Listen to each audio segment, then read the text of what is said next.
Oi, gente linda, meu nome é Jorgelina Burgos e eu sou da Dignidade Brasil. E como estamos no mês de maio, a gente quer falar sobre Maio Laranja. E que melhor que poder conversar com uma amiga de longa data, longa mesmo, né? Longa data, Longa, eu acho graças a que Deus. 2006. Primeira vez que a gente se conheceu 2005 para Sim, 2006. verdade, É, 2005 para 2006. é.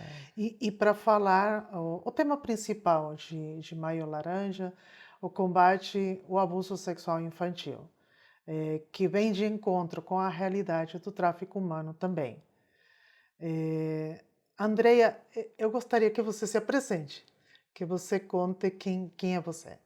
Tá bem, obrigada. Que coisa boa poder estar aqui com você e compartilhar sobre esse tema, que é um tema muito denso, difícil, mas que é importantíssimo a gente poder falar. Então, por isso que eu fico grata.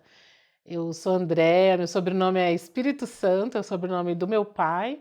Meu sobrenome de casada é Barrett, mas eu ainda me apresento como André Espírito Santo e eu sirvo desde 2009 nessa área de proteção à criança. Primeiro, eu conheci o tema da proteção à criança quando eu estava no PEP, o Programa de Educação Pré-Escolar, e logo após isso eu fui estudar, me interessei, Deus me chamou, falou comigo claramente que era para trabalhar com a prevenção do abuso sexual infantil.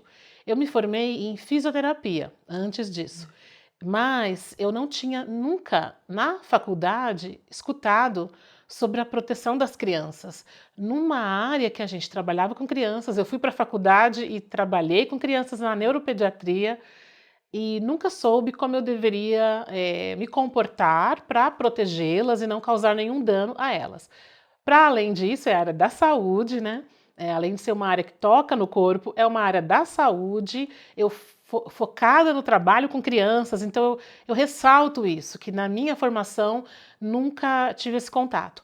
Mas na minha infância tive esse contato. Na comunidade onde eu vivia, aconteceram vários abusos. Na minha escola, no ano que o ECA, o Estatuto da Criança e Adolescente, nasceu, em 1990, eu tinha 10 anos de idade e eu faço aniversário um dia depois desse documento, Olha, que hoje a gente celebra, a gente faz aniversário dele, porque ele é entendi. bem importante, a gente pode falar disso depois, mas naquele ano, na minha classe, tinha uma menina de 10 anos de idade grávida Hum, do pai.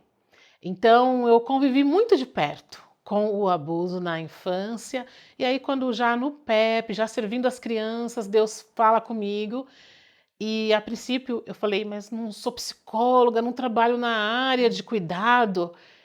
Deus me mostrou, foi direcionando, encaminhando para prevenção, para que não ocorra abusos, né? Então, eu acredito nisso, porque há quase 20 anos Deus me chamou para isso. E hoje coordeno o Departamento de Proteção à Criança da AMTB, da Associação de Missões Transculturais do Brasil, e trabalho para uma organização inglesa chamada Keeping Children Safe, que tradução talvez seria Garantindo a Segurança das Crianças. E a Keeping Children Safe veio para o Brasil, para a língua portuguesa, vai fazer um ano e meio agora, muito recente, e eu tenho essa alegria, depois de tantos anos, de estudar e servir na área, estar também nesse pioneirismo dessa organização estrangeira no Brasil, trabalhando sempre com esse mesmo tema, a proteção das crianças, a prevenção dos abusos, né, para que eles não ocorram. Eu acho que é assim que eu me apresento.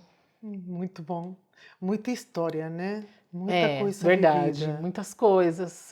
Pela graça de Deus, assim, a perseverança. Sim, Eu lembro sim. quando eu estudava missiologia com a Lois McKinney, lá na Faculdade Olha, Teológica de São Paulo, e isso era 2009. Ela deu uma aula falando que era mais importante perseverar do que começar e terminar. Me emociona, me emocionei agora. sim. E a minha oração também tem sido essa, que o Senhor me dê condições de perseverar, de continuar, de terminar. Não ter começado foi muito bom, muito bonito, Uhum, foi uhum. muito bom ouvir esse chamado de Deus.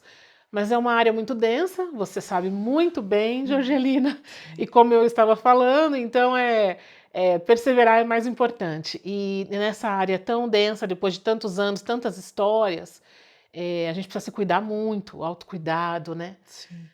Mas graças a Deus, assim, pela possibilidade que o Senhor dá de servir. Então eu tenho essa oração, eu peço a Deus que me ajude a perseverar, ter sabedoria, fazer o que eu posso. Às vezes tenho que diminuir um pouco a carga, mas porque é muito bom olhar para trás e ver o que o Senhor já fez. Sim, Quantos anos realmente, né? sim, sim. Na estrada. E ainda com esperança, achando assim até que são poucos, com a esperança do que vem à frente. Que, se Deus quiser, o Senhor tem mais pela frente. Com certeza, com certeza. Amém. E quando você estava falando, o que vinha muito na minha mente é quando eu comecei a trabalhar de pleno com o tema do tráfico de pessoas, começou a me surpreender que a grande maioria das vítimas da exploração, da escravidão, elas passaram por abuso sexual infantil.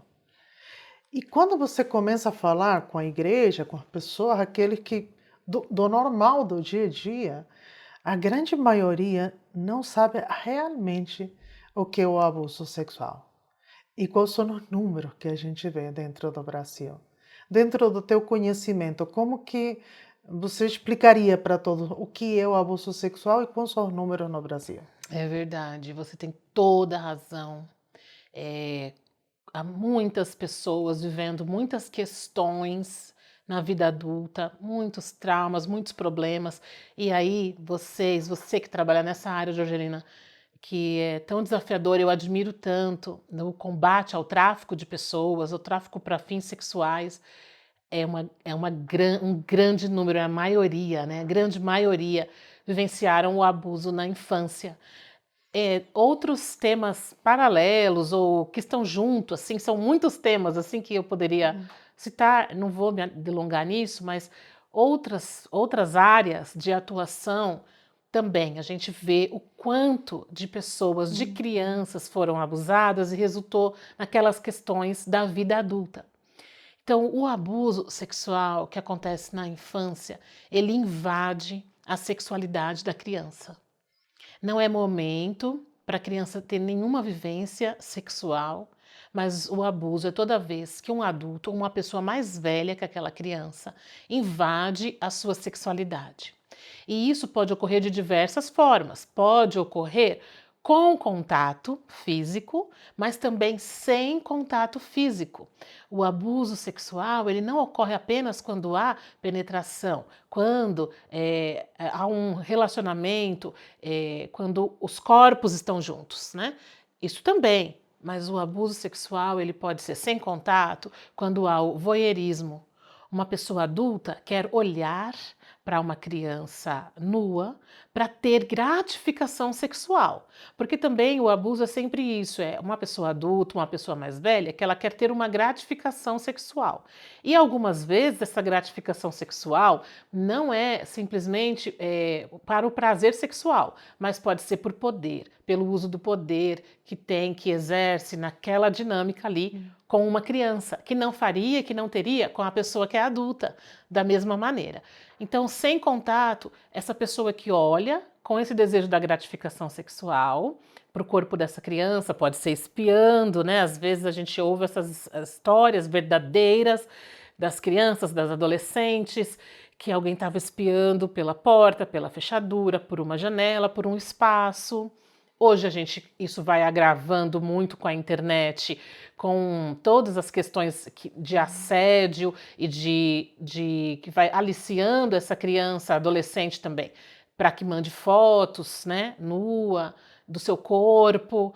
E também pode ser o contrário, não é o adulto olhando o corpo da criança, mas é o adulto, a pessoa mais velha, que é a criança, também tirando sua roupa para que a criança veja o corpo dele, dela, com o intuito, sempre esse intuito desse abuso, dessa invasão da sexualidade da criança, dessa exploração dessa criança, não é natural. Que diferente, já aconteceu comigo, eu estava visitando uma amiga e ela foi dar banho na filhinha e eu estava ali junto. Eu falei, eu vou esperar aqui fora.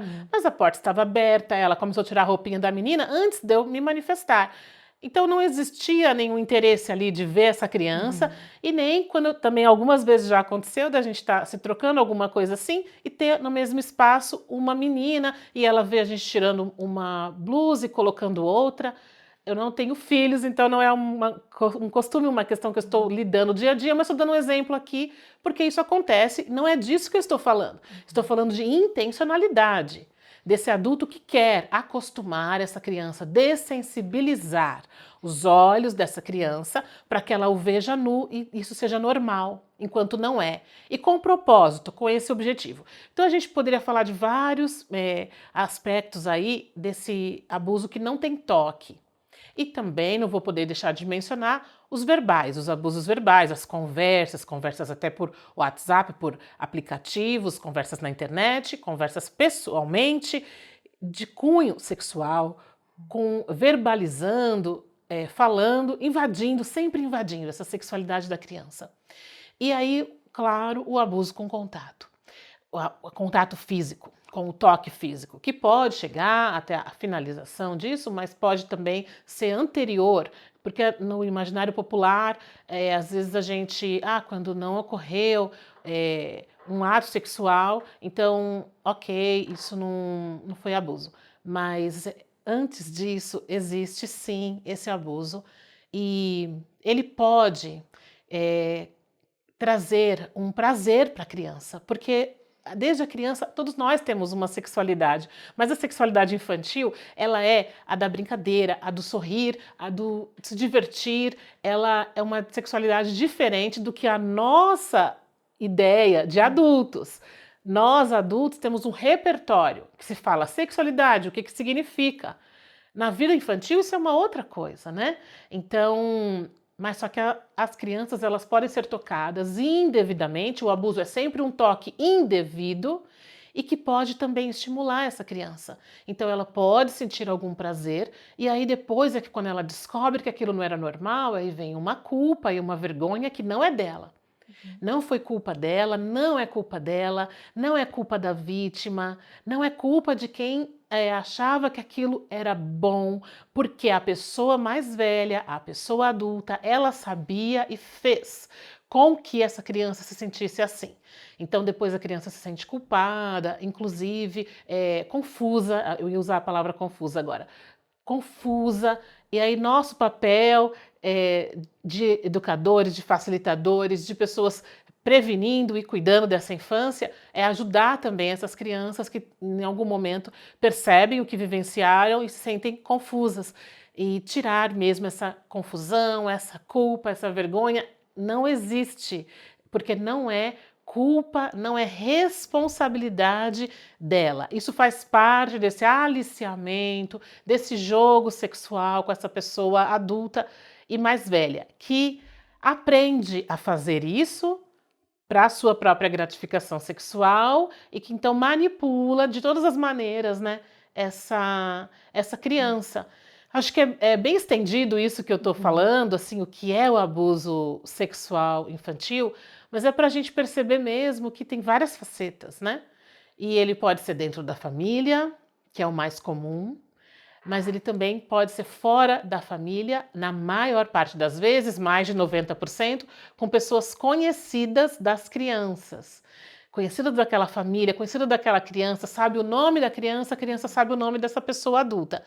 E são pessoas de muita confiança a princípio, pessoas que agem naturalmente, normalmente, nos ambientes onde estão com as crianças e que até seriam consideradas essas pessoas de respeito, essas pessoas que nunca, imagina, fariam mal para uma criança, né? Mas são essas pessoas que, em geral, tocam indevidamente, sempre no secreto, no escuro, no escondido, pedindo um silêncio, pedindo um segredo, que às vezes é gentil para a criança e às vezes já é com ameaças, com uma coerção, uma ameaça muito clássica se sua mãe ficar sabendo, ela vai embora, ela vai te deixar, ela vai ficar muito triste ou se alguém ficar sabendo esse nosso segredinho, um cachorrinho vai morrer. Você gosta tanto dos cachorrinhos, mas um deles vai morrer.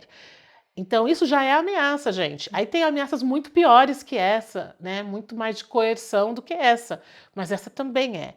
E é isso tudo que envolve esse fenômeno, né, do abuso sexual infantil. É muito duro quando a gente pensa de que, pelo menos quando você fala com adultos, que a maioria das vezes eles se sentem culpáveis daquilo que aconteceu. Sim. E isso assusta demais. Como que a gente fala sobre o tema de tráfico, de escravidão, que toda escravidão começa desde criança, né? Não começa de adulto. Uhum. Quando a gente pensa no tema do abuso sexual e essas ameaças, e que não é só toque físico, é a palavra, é a manifestação da intenção, da maldade contra a criança, é, e quantas pessoas têm passado por isso, por não ter essa descrição, elas nem percebem que passaram por um abuso. E aí É. você falando, me veio uma coisa à mente dentro do que a gente vê dentro do tráfico. Tem um mito, né, de que a única que vai ser abusada é a menina. Uhum. Com meninos acontece também? Acontece também. Você, inclusive, tinha me perguntado dos números aqui no Brasil, né? Acontece com os meninos e com as meninas. Dos dois lados, nós temos o lado de quem abusa, pode ser um homem ou uma mulher. Os estudos mostram mais vezes os homens, mas as mulheres também abusam. E aí, quando a gente vai para a prática e conversa com as vítimas, aí você encontra as vítimas, algumas até abertamente, num grupo, contando que foram abusados por mulheres. Então, podem ser mulheres ou homens abusadores e podem ser meninas ou meninos vítimas. Então, assim, classicamente, aqui no Brasil, a gente fala a cada 4 meninas, uma é abusada.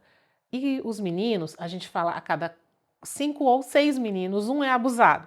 Só que preciso dizer que essas estatísticas elas são muito falhas por muitos motivos. Então, um dos motivos é porque nem todas as pessoas conseguiram fazer uma denúncia, nem elas próprias, nem as crianças, nem adultos, e nem todos os adultos ao redor conseguiram fazer uma denúncia. A denúncia é muito importante. E um dos motivos, a maior importância da denúncia é para proteger a vítima e para parar a pessoa abusadora, mas também para que a sociedade possa ter uma clareza dos números.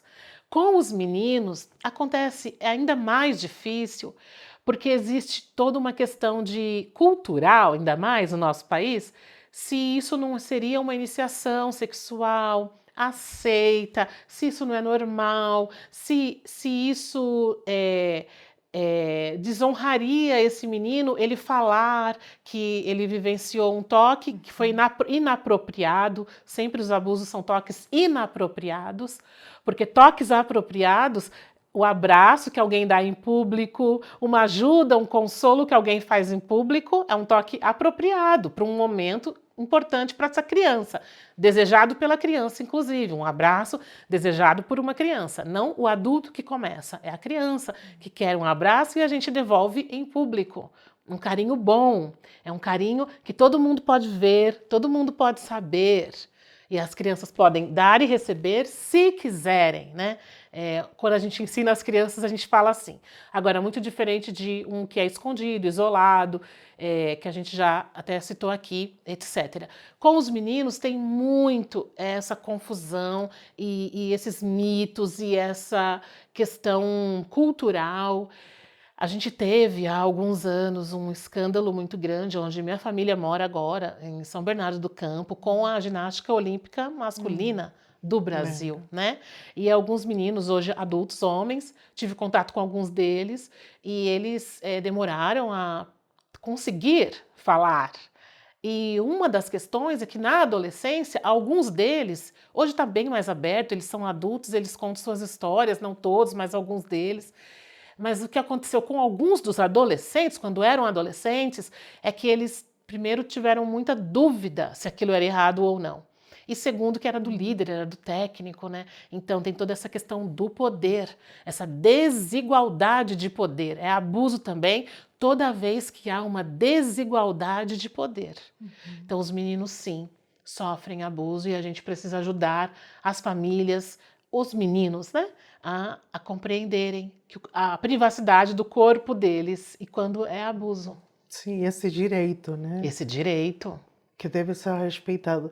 Interessante, dentro de tudo o que você fala, fica muito claro que nós adultos temos essa responsabilidade de respeitar os limites, de respeitar o corpo, ainda que a gente não tenha uma má intenção. Uhum. Mas às vezes essa falta de, sem perceber, essa falta de respeito, esquecer que é o corpo da criança, que ainda que seja mãe, tia, avó, não tem por que invadir a área do corpo dele.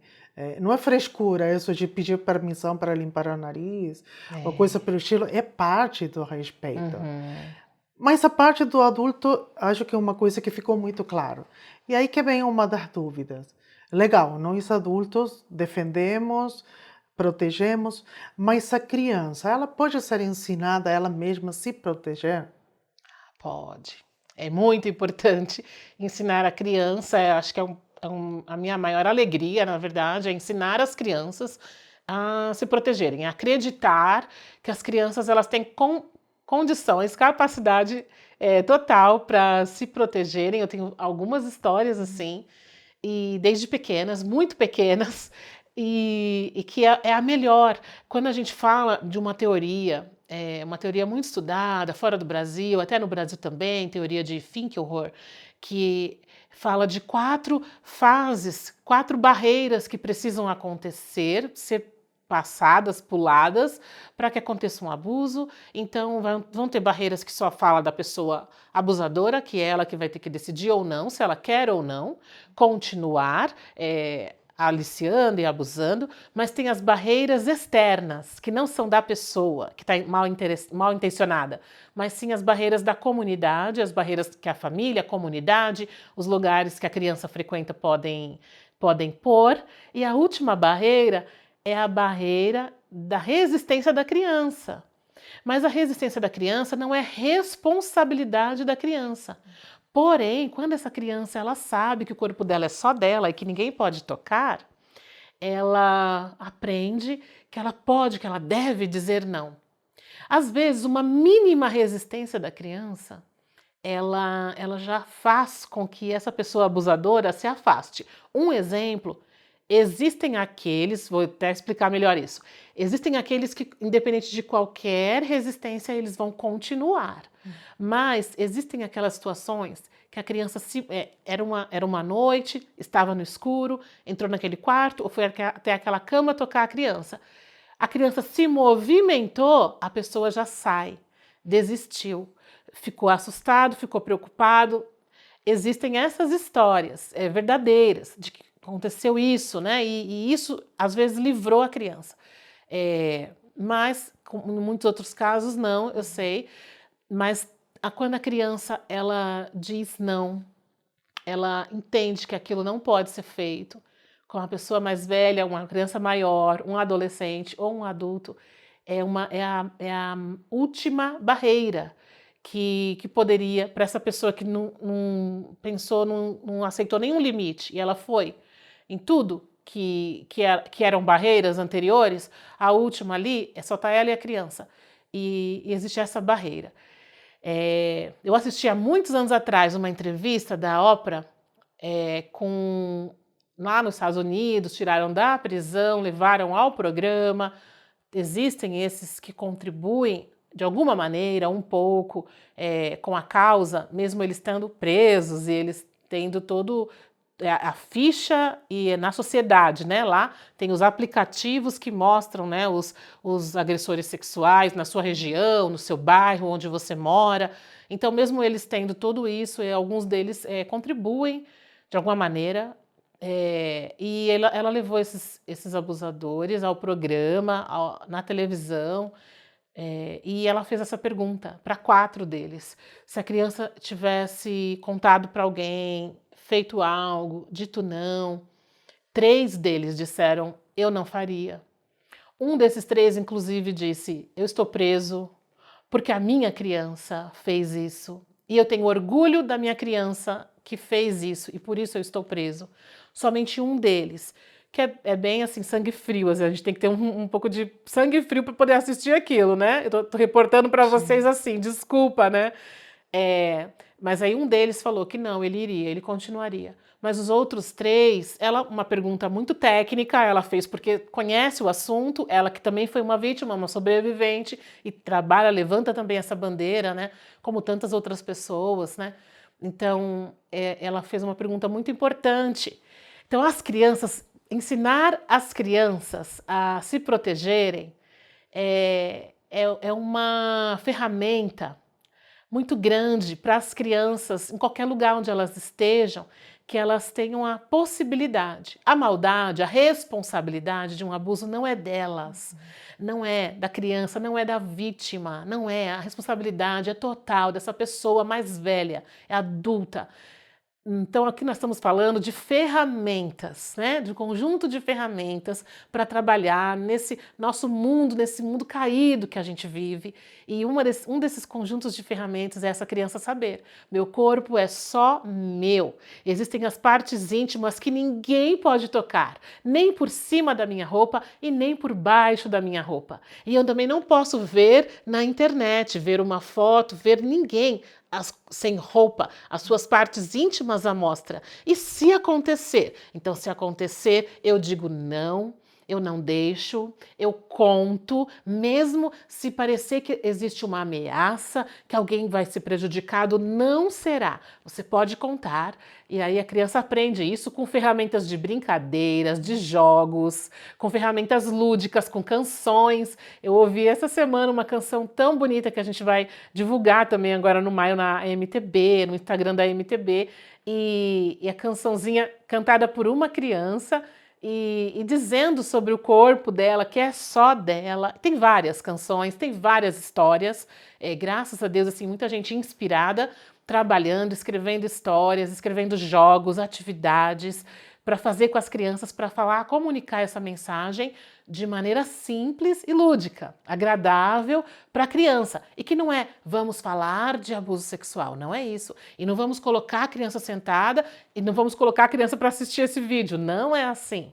É de maneira simples e lúdica, mas sim, ela sabe que se alguém tocar, se alguém mostrar uma imagem para ela, se alguém falar com ela, algo que faz o coração disparar, algo que dá um certo receio, um medo interior, uma preocupação, uma coisa também, um perigo que a gente dorme pensando, acorda pensando, almoça pensando e dá uma sensação estranha aqui dentro.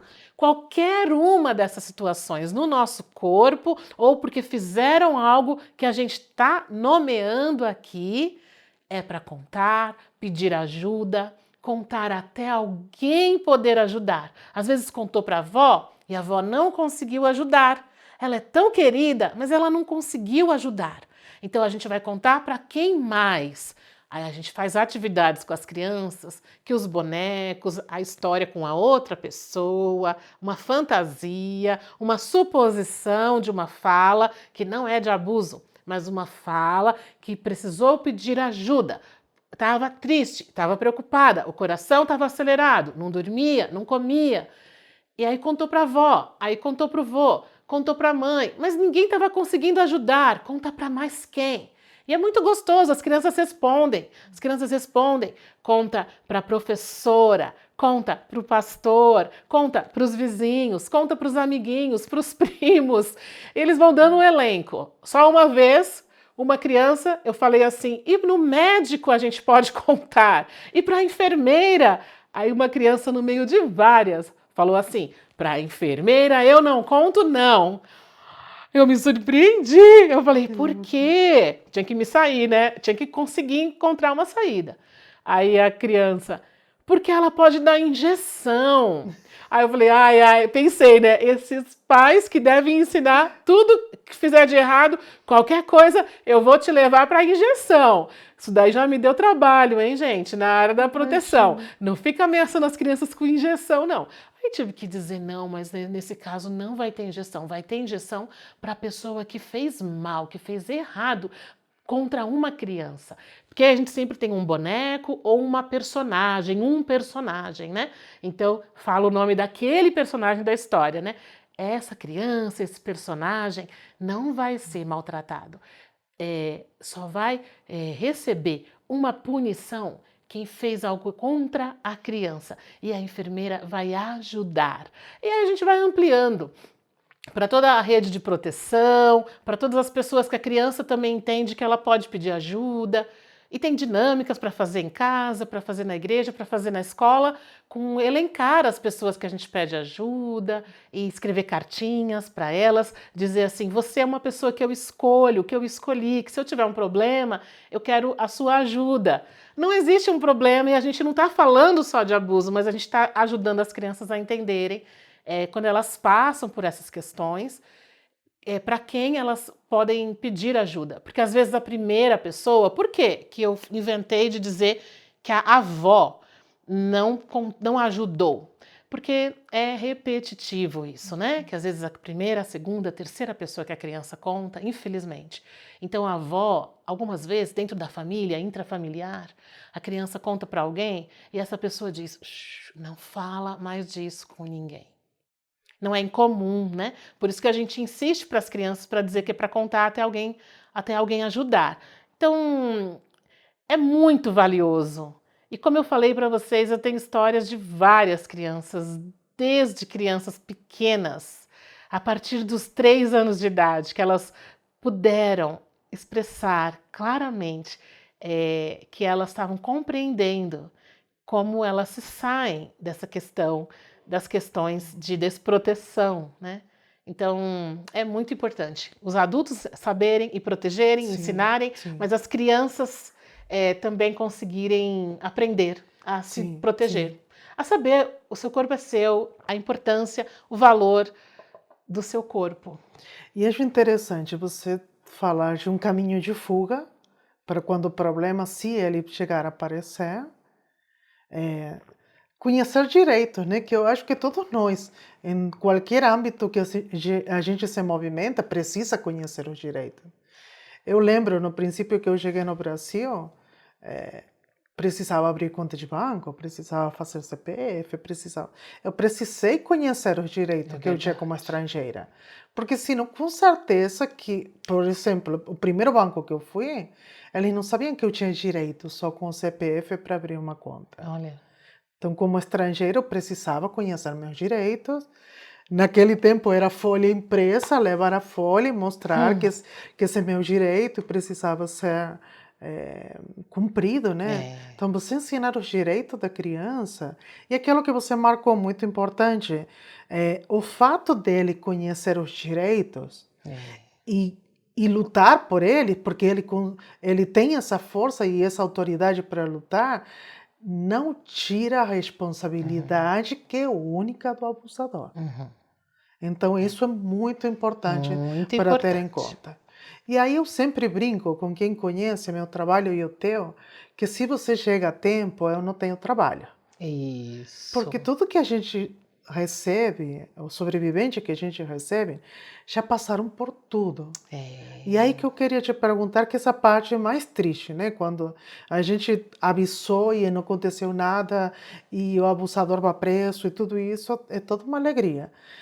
Mas quando a prevenção não chegou a tempo, e chega, por exemplo, um familiar da criança, aquela pessoa que você recomendou para falar, qual é esse passo a passo para ajudar a criança daqui em diante? Nós vivemos uma realidade que nós gostaríamos que fosse só prevenção.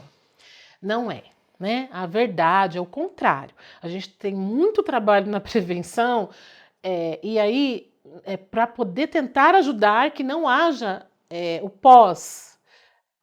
Mas só que a verdade é que há muito maior ainda, o trabalho é ainda maior com o pós, porque há muito abuso, acontece muito, com muita frequência, em todos os lugares, classes sociais, grupos de pessoas, igreja fora da igreja, melhores escolas, escolas mais simples, tá? Não tem esse recorte, não existe esse recorte para dizer que ali está livre de abuso, não existe esse recorte. Então, nós vamos ter casos. Infelizmente, eu não gostaria, mas essa é a realidade. Então, é muito importante saber acolher, fazer uma acolhida. E a gente tem um nome, isso tem um nome, chama acolhida da revelação espontânea. Quando aquela criança revelou espontaneamente. Mas, ainda que não foi uma revelação espontânea, essa acolhida, ela vai ser muito importante, ela é crucial na restauração dessa criança, dessa pessoa, dessa vítima, dessa família, desses adultos que tentaram proteger, não conseguiram, não foi por sua falha. Mais uma vez aqui, porque a pessoa abusadora, ela planeja, ela meticula, ela consegue fazer isso, faz parte desse fenômeno do aliciamento e do abuso. Então, a responsabilidade é toda, sim, daquela pessoa.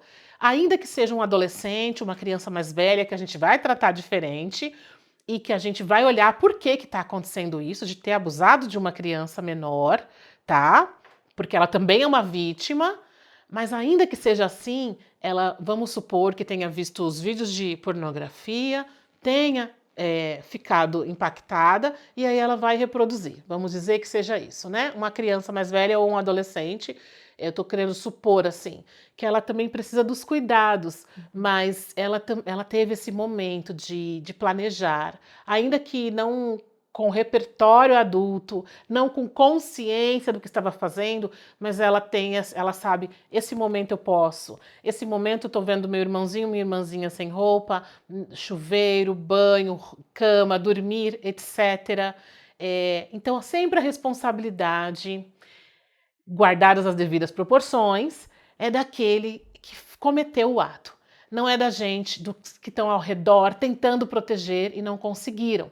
Nós também sofremos os impactos de ter tentado proteger e não ter conseguido. Então, primeiro de tudo, se esse adulto vem para nós profissionais, pessoas da igreja que vão ouvir um conselheiro, um pastor, esse adulto familiar da criança que vem impactado pelo que está vivendo, primeiro de tudo é também dizer isso para ele, fazer essa acolhida. Eu vou falar o passo a passo da acolhida com esse adulto. Não é sua culpa, não foi sua culpa, não é culpa da sua família, não é culpa do seu casamento, não é culpa da sua maternidade, não é culpa da sua paternidade, porque essa pessoa manipulou, esperou um momento, planejou, na maioria das vezes, esses momentos que ela ia ter essa gratificação com a vida da criança. Então, primeiro de tudo, é mesmo a acolhida até com o adulto, com os adultos. E como nós ajudamos a criança? Como fazemos com a criança? Professores, pais, nós todos, sociedade, porque às vezes ela pode falar para um vizinho, para uma pessoa que está menos esperando, como já aconteceu. Uma senhora me disse, né? Eu sou vizinha de uma criança. A criança foi tomar café da tarde e ela simplesmente abriu. Então ela revelou espontaneamente nesse caso, né? Então a gente acolhe, faz essa acolhida. Eu não sou profissional do aconselhamento, eu não sou profissional psicossocial, eu não sou assistente social, eu não sou psicóloga. Mesmo os assistentes sociais e os psicólogos, eles precisam ter a escuta especializada para trabalhar diretamente com a criança, fazer entrevista. Não é o nosso caso. O que eu estou dizendo aqui é na sociedade comum. Ao invés de revitimizarmos, falando do assunto, fazendo perguntas, colocando o assunto novamente para a criança, levando a criança para falar, para repetir, isso tudo revitimiza. Nós não podemos fazer isso. Então, Andréia, nós não somos especialistas, mas nós não queremos revitimizar. O que é que a gente faz? É essa acolhida. Primeiro de tudo, nós não perguntamos para a criança, mas ela fala, ela falou, ela trouxe o tema, nós vamos agradecer. Nós vamos dizer, você fez bem em falar, você é esperta, você é inteligente, menino, menina, esperto, inteligente, você fez bem em falar. Eu estou aqui para ouvir e eu vou te ajudar. Nós não fazemos várias promessas, porque nós não sabemos se o sistema de justiça, se a família, se alguém vai conseguir cumprir as promessas que deveriam, né, para garantir os direitos. Mas nós dizemos que estamos aqui ouvindo para ajudar. elogiar, agradecer, fez bem em falar, você é inteligente, você é esperto. Não, eu não sou esperto, tia. Eu não sou esperta porque eu não fiz isso antes, porque aconteceu isso, isso e isso. Não foi sua culpa. Então, essa repetição que a gente sempre fala, eu tô falando para você também, que vivenciou diretamente ou indiretamente em sua família uma situação, não foi sua culpa, não é sua culpa. E é tão bom ouvir isso, é tão importante ouvir isso. Então, sempre a gente vai trabalhar com essa criança também nessa perspectiva de que não foi sua culpa, não é sua culpa, não foi sua responsabilidade. Mas eu podia ter saído do carro. Uma menina falou isso para mim, no meio de uma acolhida, para mim diretamente. Eu podia ter saído do carro. Não, você não podia, não foi sua culpa. Não foi sua responsabilidade. Não foi porque você decidiria sair ou não que isso aconteceu. Não foi sua culpa. Eu, fazendo um parênteses, eu dei muitos cursos, eu sou do litoral de São Paulo, lá no litoral, antes da pandemia, e uma mãe e filha adultas iam muitos cursos, mas era o mesmo tema, era o curso básico, era o curso 1. E aí, então assim, na quarta vez que elas estavam lá, na quarta semana, em outro lugar, me seguindo, indo aonde eu ia, eu falei com elas, gente, agora vocês vão começar a dar o curso aqui no meu lugar. Vocês já vieram bastante. As duas me falaram assim. A gente gosta de ouvir uma coisa só que você fala. Eu falei, ai, vocês só vêm por uma coisa. Eu falei, eu tento levar isso leve, gente, na brincadeira, assim, para não pesar o clima, né? Como diria a expressão popular. Elas falaram, a gente vem porque é tão bom quando você fala que não foi nossa culpa. Isso. Impressionante, muito queridas. Talvez vão assistir esse vídeo. Muito impressionante, assim. E aí, em vários lugares que eu já fui, as pessoas me disseram isso. Quando tinha, ou tem aqueles lugares que a gente vai para a porta, cumprimentar, falar. Aí as pessoas falam assim, muitas mulheres, a maioria mulheres, falam assim, ai, obrigada por dizer que não foi minha culpa.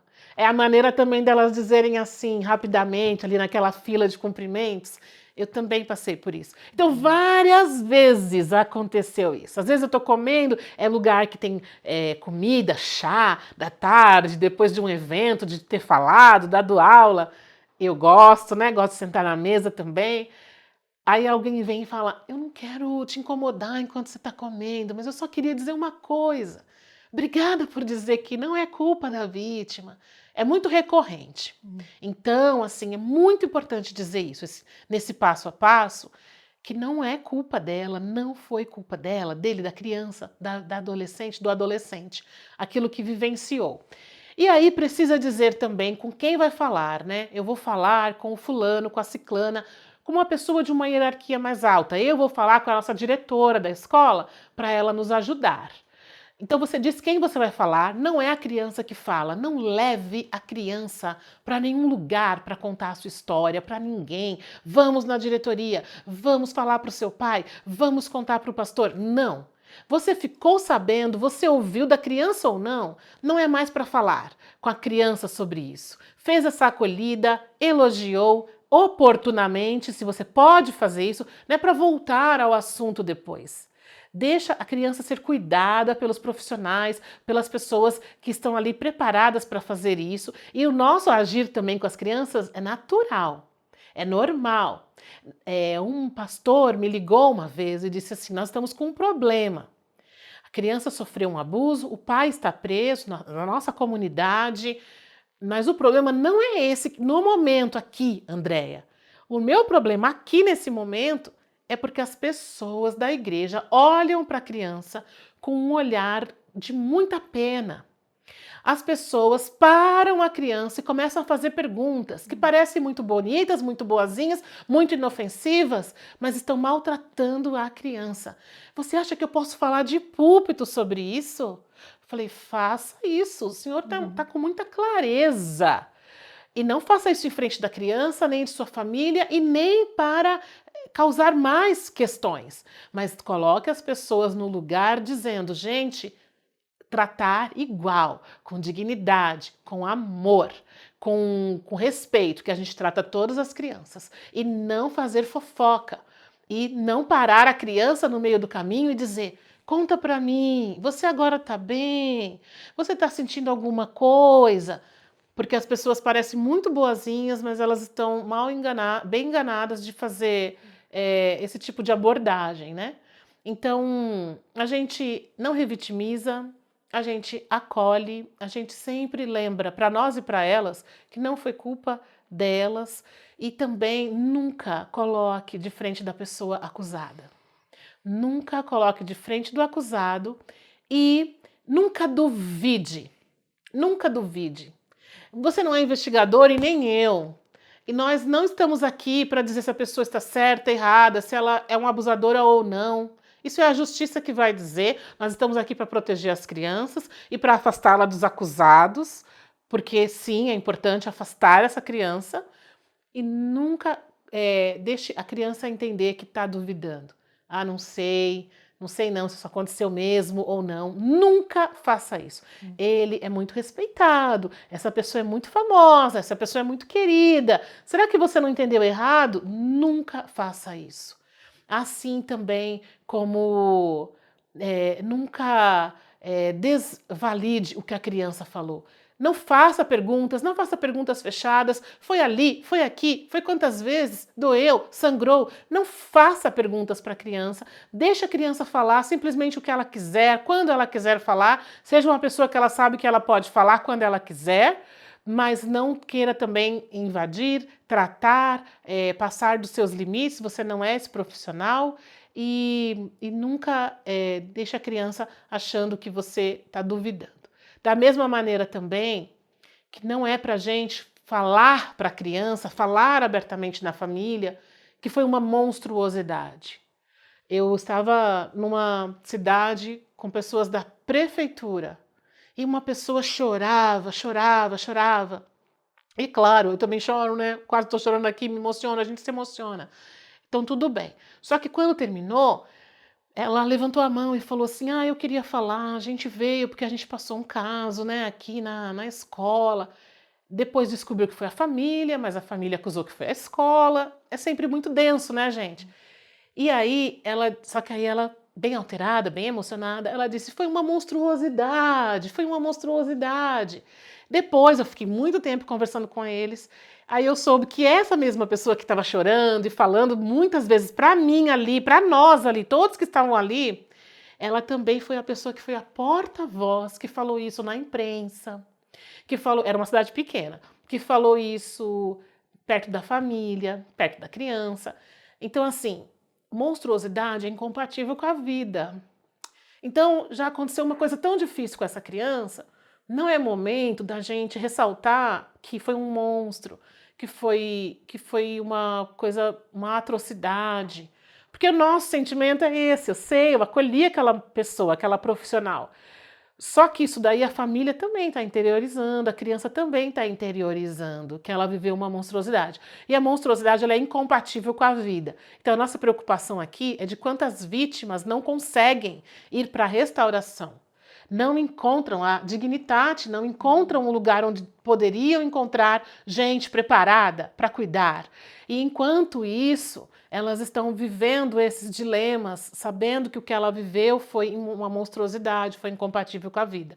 Enquanto, paralelo com isso, as crianças que tiveram uma boa acolhida, que foi entendido que elas estavam falando a verdade, que cuidaram delas, que não revitimizaram, que elas não precisaram falar de novo sobre o assunto, essas crianças elas têm uma melhor condição, já começam numa melhor condição esse pós-abuso, esse cuidado da sua restauração.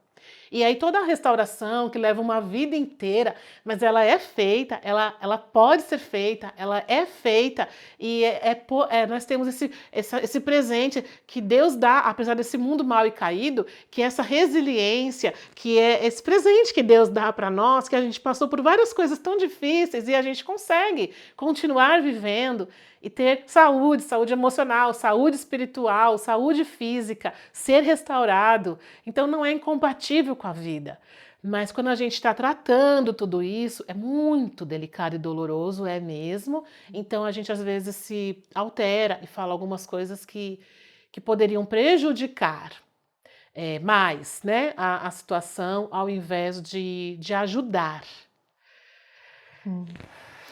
Então, né, aí a gente respira, mas é aquilo que você falou. O que me faz pensar é que tanto a vítima como as pessoas que estão ao redor dela estão vivendo um luto.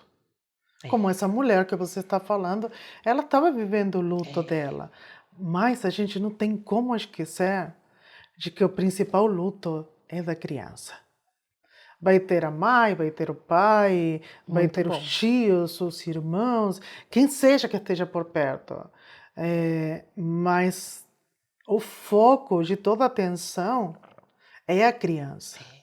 E uma das coisas que a gente fala é um estupro, um abuso, uma exploração, ela mutila a alma. Então, uma ferida que é uma cicatriz que é para sempre.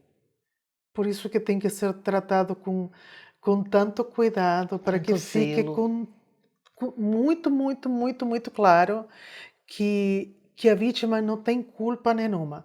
Às vezes, nossas muitas palavras, querendo expressar o inexpressável, pode trazer problemas muito graves. E Isso. trazer uma culpa para a criança que talvez nem passou pela cabeça, mas na hora Isso. de escutar tanta explicação, nossa, que não tem, que a gente não vai encontrar, porque não tem um motivo real para dizer um adulto decidir É, estuprar uma criança, não tem como a gente procurar causa, simplesmente está errado, o primeiro que a gente isso. tem que pensar. E aí uma pergunta dentro disso, você falou no princípio do ECA, se você tivesse que explicar brevemente o que é o ECA e uma pergunta que vai junto, denúncia, sim ou não? O ECA é uma lei de 1990. Quando eu tinha 10 anos, o ECA nasceu e ele já é uma lei que já passou por muitas transformações, né? Assim como nós crescemos, ficamos adultos, o ECA também. Já tem várias leis dentro desse conjunto de leis. É um apelido, é ECA, ECA, mas o nome é Estatuto da Criança e do Adolescente.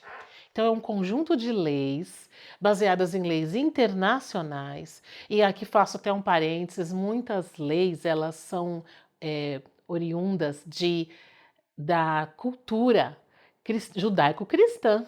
Então, isso não está separado do que a Bíblia fala e do que Jesus nos ensinou. Olha que interessante, né?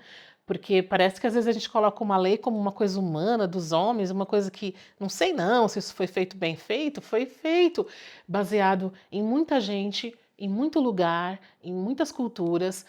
E aqui no Brasil essa lei ela é famosa, ela é respeitada, ela é uma lei bonita, ela é uma lei muito boa, que ela tem muita coisa ali boa para ser cumprida.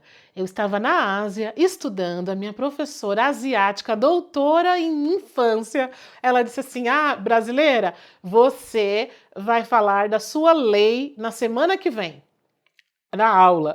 Eu, oi?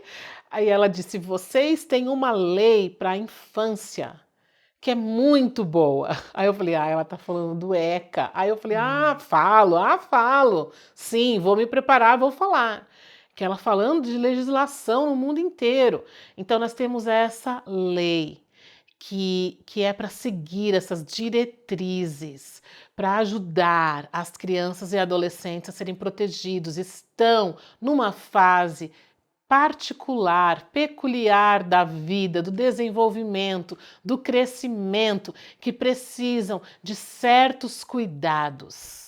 Então, é a nossa lei, o ECA, e agora nós temos o ECA digital, as leis do mundo digital, que nós estamos aprendendo, estamos estudando, nos aperfeiçoando para aprender a continuar cuidando das crianças nesse ambiente também. Então, nos lugares que elas vão fisicamente, e agora a lei também para os lugares que elas vão virtualmente, né?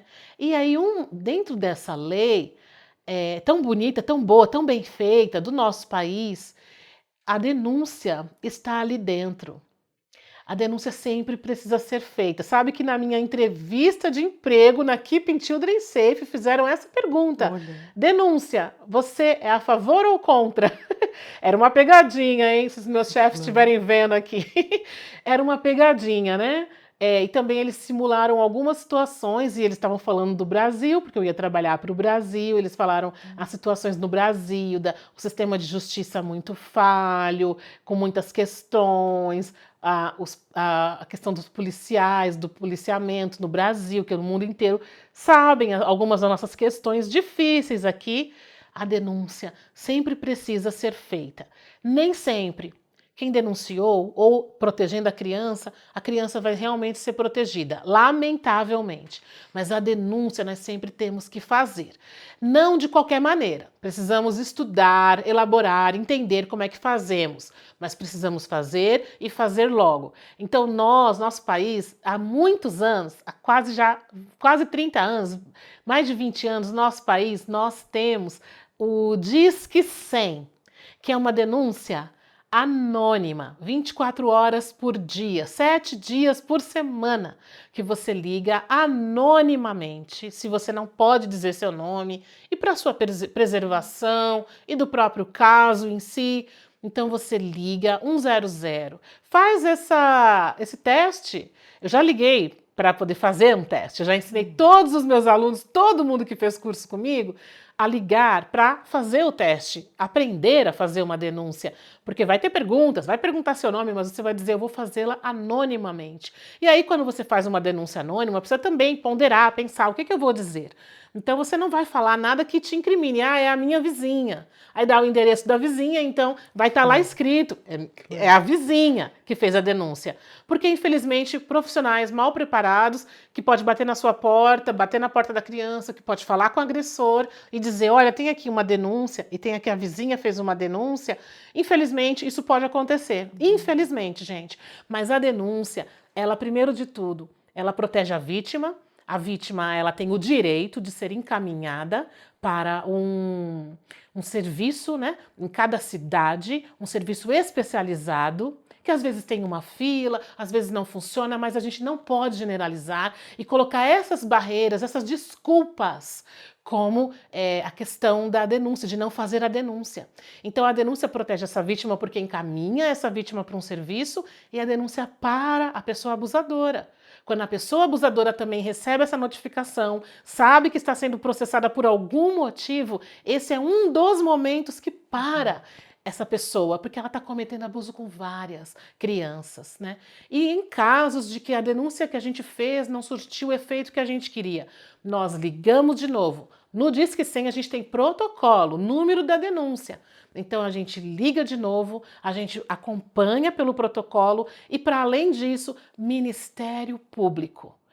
No nosso país nós temos caminhos. Ainda assim, nossas leis são fortes, não são aplicadas, não são praticadas com a força que deveriam. Então, o nosso sistema de justiça ainda é muito falho. Está sempre melhorando, mas ainda é muito falho. Então, pode não acontecer o que a gente está procurando, mas a gente tem caminhos. E familiares de crianças vivenciando o abuso, procurem a Defensoria Pública. É seu direito ter um advogado, defensor público, e a família que não pode pagar um advogado, esse defensor público, ele deve assumir esse caso para que essa família não precise passar por tantas situações tão difíceis que envolvem a denúncia e o que acontece depois, o que ocorre depois. Então, é muito bom ter uma ajuda de um profissional. E para nós, sociedade, somos também essas pessoas que vão apoiar, ajudar essa denúncia. Igrejas, ONGs, escolas, quem está ao redor dessa família não está tão impactado. Somos nós, como sociedade, que podemos ajudar a fazer essa denúncia realmente valer e a ser cumprida. E essa criança protegida. Então, denúncia muito importante e nós temos a ferramenta Disque 100. Tem várias maneiras de denunciar. Você pode encontrar no Ministério dos Direitos Humanos do nosso país, todas as maneiras de denunciar. Mas eu estou aqui falando da mais popular e da mais rápida, e que eu digo assim, que a gente se protege mais se a gente não puder falar, colocar o nosso rosto e o nosso nome, que é a denúncia anônima, que é por telefone, 100. Importante dentro do que você fala, que quando a gente faz a denúncia, a gente não está falando que a gente tenha certeza absoluta daquilo que está acontecendo. Você tem Isso. suspeita. O fato de você suspeitar que está acontecendo, você pode salvar uma vida. Eu já conheci vários casos de pessoas que avisaram da criança que passou para dentro de um monte e não voltou, ou que passou com a roupa da escola 2 ou 3 dias idêntico. Eles não falaram que viram uma agressão. Muito Mas bom. aquilo que estavam contando dava para suspeitar. E a polícia entendeu de forma clara que era uma suspeita. Outro lugar que é muito prático, não sei em outros lugares, mas em São Paulo, é a Delegacia da Mulher. Você não está recebendo a resposta suficiente, você tem o protocolo, fez a denúncia, não quer fazer anônimo, entende que alguém que perto de você quer proteger, vai para a Delegacia da Mulher Muito e bom. você vai encontrar respostas também. E a gente falou muito e só deu uma pincelada do tema, né? Então, primeiro, te agradecer pelo teu tempo. Eu sei que você está um tempinho agora aqui no Brasil. A gente nunca se encontra e o que eu acho tão interessante, a gente nunca consegue tirar uma foto juntas. Aí Sim, quando o né? Kim estava tirando a foto da gente, eu falei, gente, a gente agora vai ter uma foto junta, que legal.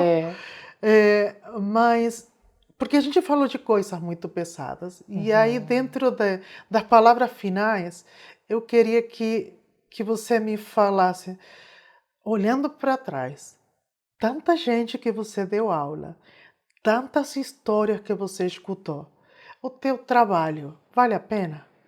Obrigada, que pergunta. Uau, vale a pena. Graças a Deus por cada criança que os pais, ou a família, ou a igreja, as professoras conseguem ensinar, por cada família que conseguiu colocar barreiras importantes que precisaram.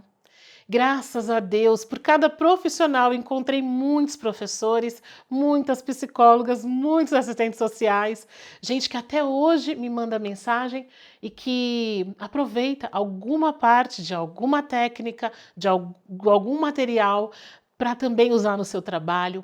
Graças a Deus pelas igrejas, pelas instituições, pelas organizações que conseguiram colocar protocolos, diretrizes, política, para que a organização proteja as crianças. Cada vez que a gente fala do assunto, como agora, muito obrigada, porque a gente diminui os mitos, a gente diminui é, esse silêncio sobre o assunto. Nunca se falou tanto e ainda se precisa falar muito mais sobre esse assunto da proteção das crianças. E cada vez é o silêncio que o abusador, a pessoa abusadora quer colocar, e a gente está quebrando esse silêncio, erguendo a nossa voz quando a gente fala. Então, cada oportunidade, ela é muito valiosa. Eu agradeço muito a Deus, é um privilégio nesse mundo caído, que eu gostaria que não precisássemos, né? Mas é um privilégio poder ajudar uma pessoa, uma criança, uma família, um grupo, as adultas, principalmente as mulheres que nos procuram, os homens bem menos, mais tímidos, mas quantas vezes também vieram partilhar suas lutas, suas dores. Olhei nos seus olhos e disse: não é sua culpa, não foi sua culpa. Muito obrigada por partilhar. E se você quer um conselho, uma ajuda, uma orientação, pode fazer assim, assim, assim. Quanta gente já pôde dizer de volta obrigada. Eu fiz, eu ouvi, eu aceitei, foi bom para mim. E eu lembro também de um médico pediatra, talvez ele também assista, que ele me ligou. Ele estava no pronto-socorro. Ele ligou porque tinha o número do espaço de proteção do ministério com o qual eu trabalhava, dia a dia. E eu estava trabalhando e atendi o telefone, que não é o que acontece todo dia. Ele tinha esse número. Ele disse: eu não sei se você vai lembrar de mim, eu sou o médico, doutor fulano de tal, eu estou aqui numa unidade na UPA e tem uma adolescente aqui falando isso, isso e isso para mim. Ela foi com a enfermeira fazer um exame, mas eu preciso saber se eu estou fazendo, tá certo. A gente hoje tem muita mais proximidade e ele mandou tantos colegas, psiquiatras infantis, pediatras, tanta gente para vir também estudar proteção à criança. Então, de todo lado, que eu desliguei o telefone pensando, meu Deus, que bom que eu pude atender esse telefone hoje, mas não deveria ser assim. sim. Não deveria ser assim. Como é que esse médico está lá na UPA? Ele sabe também que eu faço essa crítica. Está lá na UPA, trabalhando e não sabe o que fazer com a vítima que está ali na frente dele. Então, assim, obrigada a Deus que ele conseguiu fazer isso agora, né? Ele é o próprio que tem o porta-voz agora da proteção, porque ele fala isso também, né? Que foi nesse momento, ele não se esconde, não esconde que faltou ali algum aperfeiçoamento da profissão, né? Então, de todos os lados, dos vizinhos, os amigos, as crianças da família, até pessoas no outro lado do mundo, tem valido a pena. Que bom. Tem valido a pena. É E muito quando a bom. gente tem companheiros de caminhada, gente fazendo muito mais, inclusive, de uma maneira tão profunda, dia a dia, com as vítimas, mais ainda, isso também nos dá energia, porque a gente Sim, precisa sim. trabalhar também para aliviar o trabalho de vocês, né? Sim, Eu por preciso favor. trabalhar mais para que chegue menos, né, para É, vocês, é. né? Então, tudo isso é graças a Deus, assim, vale a Muito pena. bom, muito bom. E eu não sei que se mexeu dentro de vocês na hora de escutar tudo isso. Se você foi uma vítima de abuso e ainda está com feridas abertas, se você tem um problema de vício de pornografia, se você tem uma culpa dentro, porque fez uma coisa errada de adulto, de adolescente, é hora de procurar alguém de confiança e poder falar. Seja um líder, alguém de confiança mesmo, que vai saber escutar. Mas a gente precisa agir. Não serve informação sem agir, a gente precisa agir. É verdade. E se você descobriu, escutando tudo isso, que o que chama a tua atenção e o que te faz levantar de manhã é o desejo de proteger, então procura, Andreia, não sei, Andreia, se você tem um site, alguma coisa para passar, a gente vai deixar escrito também, mas para Pode ter informação. procurar o Instagram do Espaço de Proteção, Perfeito. @ né? Espaço de Proteção, Protecal, né? Sem cedilha aí, tio. E também pode escrever para o e-mail que eu uso com a MTB, que é protecal, proteção, sem cedilha e sem tio, proteção, @amtb.org.br, que eu uso esse e-mail, eu que vejo, então você pode entrar em contato. Quem tem Instagram vai procurar Instagram, mas quem não tem, né? Então o e-mail, hoje acho que é o contato que eu mais consigo passar para vocês, né? Para a gente continuar essa conversa. Perfeito. Que mais pessoas se contagiem por esse Amém. desejo de proteger a outro, né? Amém. Andreia, muito obrigado. Muito bom te ver, te dar um abraço. Prazer é Muito meu. bom te escutar com um tema tão necessário e importante, que não é só para maio, é para o ano inteiro. E porque nosso papel é ser parte da proteção e que cada espaço onde a gente se movimente tenha menos vulnerabilidade e mais proteção. Amém. Muito Muito obrigada. obrigada, Eu que viu? agradeço. Muito obrigada. Obrigada. Parabéns pelo seu trabalho e por essas oportunidades que você está criando para cada vez mais levar informação. Muito É um obrigada. espaço importante hoje com uma parceria com a Rádio Transmundial para poder gravar aqui, que é maravilhoso para a gente, né, ter um espaço tão gostoso para isso, o Kim, que tem uma paciência de santo É para mesmo. trabalhar com a gente, porque de verdade ele tem paciência, não tem outra. Que bom, graças a Deus. E a gente quer fazer chegar para vocês É. informação. Informação é básica e necessária. Pense nisso. Se a gente conhece nossos direitos, se a gente conhece o que nos vai liberar de um problema, por que não? Antes que o problema aconteça. Assim que, obrigado para cada um de vocês que estão escutando. Compartilhe com outros. Procure informação. Procure a Andrea no Instagram, os canais que ela deu de contato. E com a Dignidade, procure a gente no Instagram, @dignitate.br. E muito obrigado, Andrea, por estar aqui. Muito obrigado, Kim, por esse tempo. E obrigado a todos vocês que estão aqui participando. Um grande abraço. Grande abraço.